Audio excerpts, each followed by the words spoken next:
अभी कहाँ फेंका और वो भी उन्हें ए क्या जल्दी तेरी पगड़ी पकड़ना मेरे आजा गलती हो गई नहीं करनी कितने टाइम से चल रहा है ये काम पता नहीं तो कितने टाइम से तो सच बोले तो भाई साहब तेरे पास माँ बहन है मगर भाई है माँ बाप है ये मैं क्या करूँ चुप हो जा 2 मिनट चुप हो जा 2 मिनट बोल तो मैं जा रहा हूँ तेरा 2 मिनट चुप हो जा तेरे कुछ नहीं होगा कह दे एक बार तो कुछ नहीं चुपचाप बैठ जा बस तेरे भाई भी है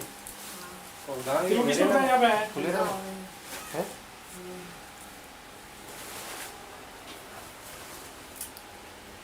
किसने बताया यहाँ पे तुम्हारे सब सुनो यही धंधे करते हैं उधर लट ए क्या नाम तेरा पूछ ले इसका जवाब देने में तेरी और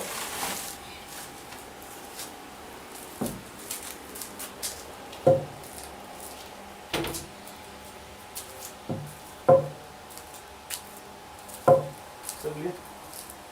कहाँ फेंका तूने हैं अरे कहाँ फेंका पूछ ले उसका जवाब दे दे ऐसे मेरे ऊपर तेल नहीं है सुनने को कहता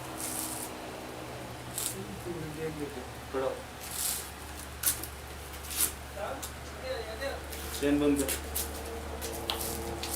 पूरे भाई पूरे हटो चलो हटो रखो ओए वो बैठे थे बात कट गया भगवान ने मैं कह रही हूँ नहीं बेटे कोई करे इन्होंने तीनों बोलो वो नाटक को